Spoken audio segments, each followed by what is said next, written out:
My name is Javier. I have such a big problem.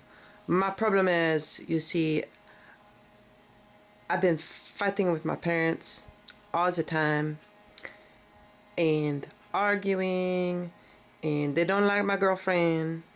I lied to them. Oh, it's so shameful. I lied to them a couple weeks ago. Now they say they don't trust me. And I am so afraid because now I have to tell them that I'm failing math and I need help. How am I supposed to do that when we argue all the time and I already feel bad? I feel sometimes like they don't listen to me, and then I feel like really discouraged, and sometimes it brings stuff up like, oh, it's all my fault, and what if they don't love me anymore? And I try to talk to them about it, but then I just get all angry and oh, I just don't know what to do. Are we rolling? Yes, well, hello and welcome to today's show of Dr. Maven. Today's caller is Javier. He is a Sahara lion and he's having difficulties communicating with his parents. So, first of all, Javier, hats off to you because you did the right thing. You asked for help. Asking for help is one of the things in the process of self-advocacy, which is the topic of today's show. There are many steps that you can do to self-advocate for yourself. I believe that Christian out there in the audience has a pretty good definition of advocacy, speaking up for oneself and one's own needs, expressing your wants, and we're going to talk a little bit about that today. One of the first things that you can do in this process is take a deep breath. I know that a lot of people say, breathe, breathe, and you're like, well, if I wasn't breathing, I'd be dead.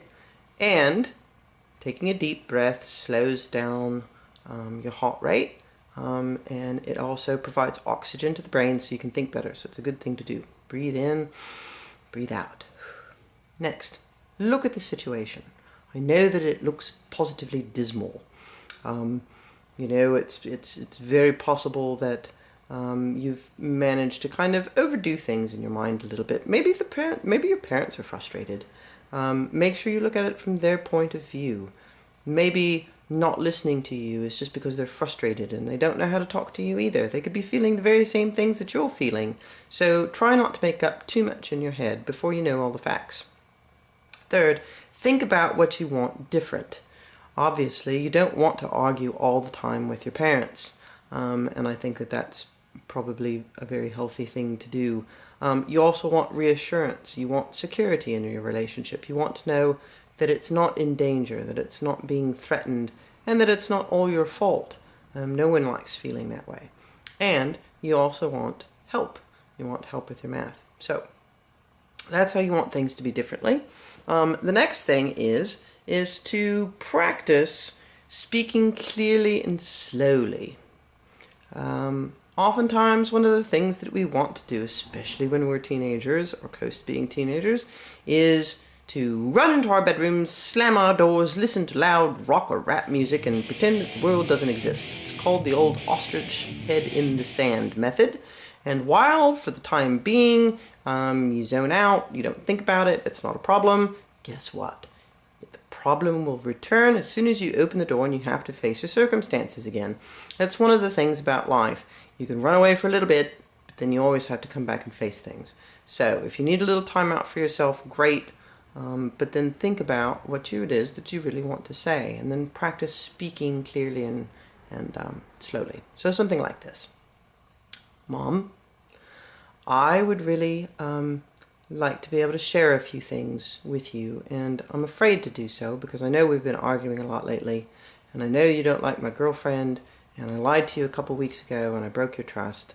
But there are some things that I want to talk to you about. Is now a good time? That's important. Is now a good time? Because it may not be a good time. And she may say, can we talk about it this evening? And then you can go, okay. So let's say that she says, yes, that's fine. She pulls up a chair. And you say, you know, I know that we've been arguing a lot lately, and I've been discouraged and a little bit angry too, and a little bit confused because I'm starting to feel like it's all my fault. And I know that I have responsibility in these things, and I want to try and do better in just having discussions, because honestly I don't feel very secure anymore, and I really need to feel like I'm part of your life, and you care about me even though I'm being difficult, and so that's important to me. That's one thing. And the other is that I'm very scared to tell you, because of all that other stuff, that I'm not doing well in math. I wanted to tell you before the report card came out that, well, I'm failing. And I need a tutor. Otherwise, they're going to kick me off of the football team, and that'll be dreadful, and I'll be even more depressed. And so I'm asking for your help. So, there. Then, you need to close beak. No speaky. You give her a chance to talk. Maybe she has some more questions to ask you.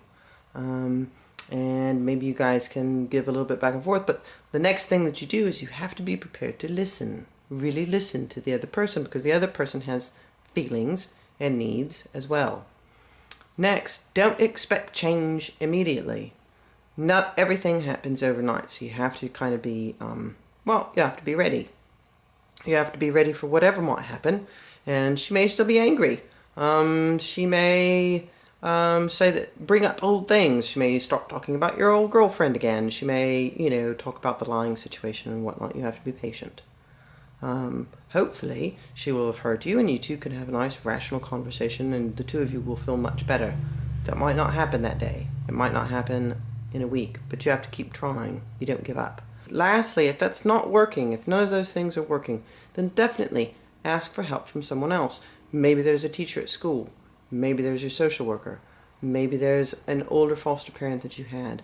It's not like you've got to get them involved and create a big ruckus and a lot of drama, but you can certainly call them and say, hey, I need a little support with this. Are you willing to hear me out and help me problem solve? It's the problem solving that you need to do. All right, well, I hope that helps. Javier, best of luck to you. I'm sure things will go fine, and let me know how it turns out.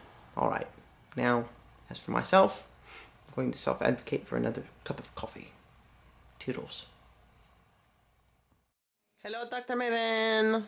This is Javier. I just wanted to say thank you so much. My life is so much better. I took your advice, and I did a lot of deep breathing. Because I was a nervous wreck, man. And I went and I talked to my parents, and you know what? Turns out that they were really concerned about me, and they really do love me, and they care about me, and they felt bad because I wasn't being listened to, or didn't feel being listened to, and they got it, and so now things are great. And about the mask thing, turns out I have an uncle I didn't know I had. He really cool. He from the Sahara too, just like me. And he great in math, so he's helping me out with that, man, and I feel so much better. Shoo! Oh, and one more thing. It did take him a while. The first time I talked to him, I don't know, something had gone wrong at Dad's work, and he was, I can't talk about this now. I'm like, okay, that's cool. Breathing behind my back, you know, like, and then I was like, that's cool. When can we talk? When would be good for you, Dad, to talk about it? And so he said, can we talk about it tomorrow night? And I said, sure. And so then we talked about it, and he said, well, he said, I don't know. He said, your mom and I have been thinking about you not being on the football team anyway because of all the stuff been going on. But I'm really glad you came to me and told me what was up. He said, I'm proud of you for doing that. That made me feel so good. But then the following week, I kept doing good, and they got me my uncle as a tutor, and things are good. And I'm going to get a C in math. Yeah.